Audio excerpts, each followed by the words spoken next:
Phone lift చేయట్లేదు. చూడండి CP గారు సిఐ గారు ఫోన్ లిఫ్ట్ చేయట్లేదు. ఎందుకంటే ఉప్పల్ పిఎస్లో ఉన్నారన్నటువంటి సమాచారం మేరకు అక్కడ ఉన్నటువంటి వాళ్ళ బ్రదర్ అక్కడికి వెళ్ళడం జరిగింది. అక్కడ కూడా ఫోన్ సిపి గారు కూడా ఫోన్ కట్ చేస్తున్నారు, లిఫ్ట్ చేయట్లేదు. ఏ విధంగా ఉందో మన తెలంగాణ పోలీసులు ఏ విధంగా ఉందో చూడు, ఎట్లంత ఘోరంగా ఉందో. చాలా బాధాకరం, చాలా చాలా బాధాకరం. ఎంత బాధాకరం అంత బాధాకరం, చాలా అంటే చాలా బాధాకరం. అన్న ఇప్పుడు మీరు తుకారం గేట్ దగ్గర ఉన్నారు కదా, వాళ్ళు సిఐ గారు వాళ్ళే అంటున్నారు అన్న, తుకారం పిఎస్ వాళ్ళు అన్న ఇక్కడికి తీసుకురాలేదు, మాకు సంబంధం లేదండి అంటున్నారు అన్న. ఏం లేదన్న, నా పరిస్థితి ఏంటంటే అన్న అన్న చెప్పండి చెప్పండి, మీరు లైవ్ అందరూ వస్తున్నారు చెప్పండి అన్న, పర్లేదు. నా పరిస్థితి ఏంటంటే నా జీవితంలో ఇలాంటి ఒక సమస్య నాకు వస్తుందని నేను అనుకోవాలి. నేను ఎన్నో ఇబ్బందులు పడ్డా. నా తమ్ముడు ఇంతవరకు స్టేషన్ మెట్లు ఎక్కడం తెలియదు నా తమ్ముడికి. సరే వాడు తప్పు చేసిండా ఏం చేసిండా అనేది అది లీగల్ గా మీరు ప్రొసీడ్ అవ్వండి ప్రభుత్వ పరంగా, నేను కాదన్నా. మీరు ఏ సెక్షన్ అన్న పెట్టండి, ఏ కేసు అన్న పెట్టుకోండి, కానీ అసలు 10 మర్డర్లు చేసిన వాడికి కూడా అట్లా ఉండదన్న. ఇప్పుడు ఇంకొక విషయం, తమ్ముడు కూడా కంప్లైంట్ ఇచ్చాడంట. అవును, మర్డర్కి ఆయనకు థ్రెట్ ఉందని చేశాడు. అవును, తమ్ముడు కూడా కంప్లైంట్ ఇస్తే అదే అర్బన్ పోలీస్ స్టేషన్ లో ఎఫ్ఐఆర్ అయిందంట.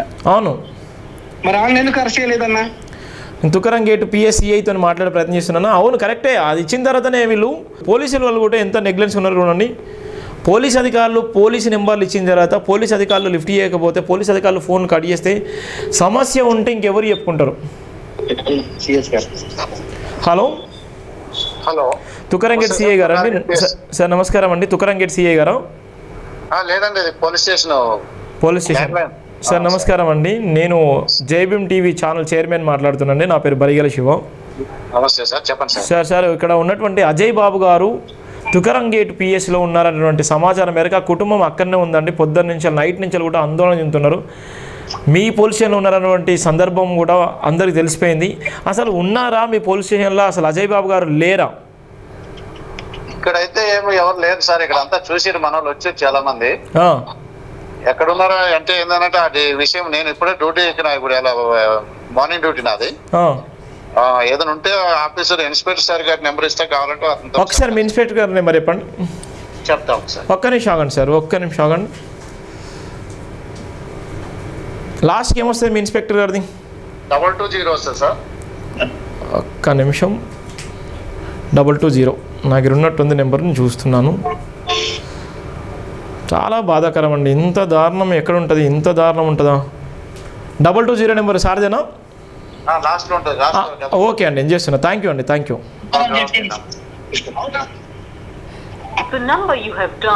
తుకారం గేట్ సిఐ గారు ఫోన్ కట్ చేస్తున్నారు. అన్న మీరు తుకారం గేట్ సిఐ అక్కడ ఎన్ని గంటల సేపు ఉన్నారని, అక్కడ ఎప్పటి నుంచి ఉంటున్నారు? మీరు కాల్ చేస్తున్న వ్యక్తి మరొక కాల్లో బిజీగా ఉన్నారు. పోలీసులు ఎట్లా కట్ చేస్తున్నారు? The person you have called is speaking to someone else. You can wait or call again later. మీరు కాల్ చేస్తున్న వ్యక్తి మరొక కాల్లో బిజీగా ఉన్నారు. మీరు వేచి ఉండండి లేదా తిరిగి మళ్ళీ ప్రయత్నించండి. आपने जिस व्यक्ति को कॉल किया है वो अन्य कॉल पर व्यस्त है. कृपया person you have called is waiting to someone else. You can wait. CI గారిది వెయిటింగ్ వస్తుందన్న. ఇప్పుడు ప్రస్తుతం అయితే మీరు తుకారం గేట్ పిఎస్ దగ్గరనే ఉన్నారు. అవునన్నా, చూడండి ఎంత ఇబ్బంది ఉందో, ఎంత ఇబ్బంది పడుతున్నాడో. అజయ్ బాబు గారు సంచలనటువంటి ప్రసంగాలు, ఒక మంచి మేధ సంపత్తి, క్రైస్తవ సమాజంలో ఏ విధంగా కుట్ర కుతంత్ర జరుగుతున్న విషయంలో స్పందించినటువంటి మరో ప్రవీణ్ పగడాలలాగా మాట్లాడే వ్యక్తి, అతి చిన్న వయసులోనే చాలా చేసినటువంటి వ్యక్తి. అలాంటి వ్యక్తి ఇప్పటి వరకు సుమారుగా 8 గంటల నుంచి మొదలుకుంటే 8:11 అవుతుంది, ఇప్పటివరకు కనబడలేదు. ఇప్పటి వరకు కూడా ఆయన ఆచూకీ తెలియదు. ఆయన అన్నయ్య కన్నీరు మున్నీరు అవుతున్నాడు. నా తమ్ముడు ఎక్కడా అని కన్నీరు మున్నీరు అవుతున్నాడు. ఆ అన్నయ్య బాధ వర్ణాతీతంగా ఉంది. ఆ అన్నయ్య ఆందోళన చెందుతున్నారు. అన్నయ్యతో పాటు ఆ కుటుంబ సభ్యులు కూడా అందరూ కూడా ఆందోళన చెందుతున్నారు. దయచేసి ఎక్కడ ఉన్నా పోలీసు యంత్రాంగమా ప్రభుత్వమా ఆయన బయట పెట్టండి. ఆయన కోర్టుకి సబ్మిట్ చేస్తున్నారా, ఎక్కడ పోలీసు ఉన్నారో చెప్పండి, ఆ కుటుంబానికి సమాచారం ఇవ్వండి అనేది అయితే మేము స్పష్టంగా చెప్తున్నాం. దయచేసి ఇవి లైవ్ చూసే వాళ్ళు చాలామంది కూడా షేర్ చేయండి అన్న. ఫైనల్గా మీరు ఏం చెప్పాలనుకుంటున్నారు? అన్నా అన్నా ఫైనల్ గా నేను చెప్పేది ఏంటంటే, ఇప్పటికీ నేను మళ్ళీ ప్రభుత్వాన్ని చేతులు జోడించి వేడుకుంటున్నా, అన్నా పోలీస్ డిపార్ట్మెంట్ ను కూడా చేతులు జోడించి వేడుకుంటున్నా. నా తమ్ముడు తప్పు చేస్తే లీగల్ గా మీరు యాక్షన్ తీసుకోండి, మేము అడ్డు రాము అన్నా. అని చూపించండి ఒకసారి. ఎస్, ఒక్కసారి చూపిస్తే మాకు కూడా ఒక ధైర్యం ఉంటుంది, ఉన్నాడా లేడా అన్నా. లేడా అనే మాట అయితే మీరు నోట్లోకి రావద్దన్నా. ఆయన ఎప్పటికీ ఉండాలి, ఉంటాడు. ఆయన ఏమో క్రిమినల్స్ కాదు కదా, ఆయన క్రిమినల్స్ కాదు. లేకపోతే ఆయన మీరు అన్నట్టుగా ఇప్పుడు చాలా మంది రేపులు మర్డర్లు చేసిన వాళ్ళు అసలు దర్జాగా తిరుగుతున్నారు రోడ్ల మీద. కాదన్నా, అన్నా తమ్ముడికి మైక్రో నొప్పి ఉంది, అబ్బా. ఆడికి కాళ్ళు చేతులు చచ్చుపడిపోయి చాలా ఇబ్బంది పడ్డాడు ఒకప్పుడు. అది మళ్ళీ ఆడికి టెన్షన్ పడ్డప్పుడు అట్లా వస్తుంది. అయ్యో అన్నా. అన్నయ్య ఇంకా మా నాన్నగారికి తెలియదు. మా నాన్నగారు మొన్ననే 3 నెలలు కోమాలోకి వెళ్ళి బతికించుకున్నాం. మా అమ్మ ముసలిది, మా అమ్మకి తెలియదు. వాళ్ళకి తెలిస్తే వాళ్ళు చచ్చిపోతారు ముందు. అన్నా అన్నయ్య నేనేంటంటే అన్నా, నేను చాలా బతిలాడుకుంటున్నా డిపార్ట్మెంట్ ని. అన్న సిఏ గారు ఫోన్ రింగ్ అవుతుంది, చాలాసేపు వెయిటింగ్ వచ్చి రింగ్ అవుతుంది. తుకారం గేట్ సిఏ గారిది.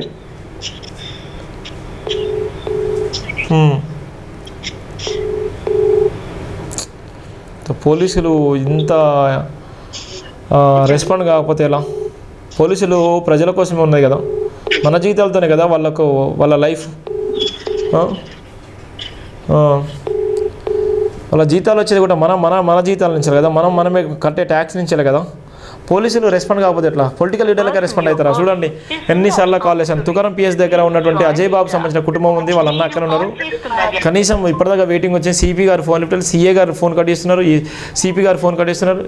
ఇక్కడ ఉన్నటువంటి ఎస్హెచ్ఓ గారు, తుకారం గేట్ ఎస్హెచ్ఓ గారు ఫోన్ కట్ చేస్తున్నారు, ఆయన కూడా ఫోన్ లిఫ్ట్ చేయట్లేదు.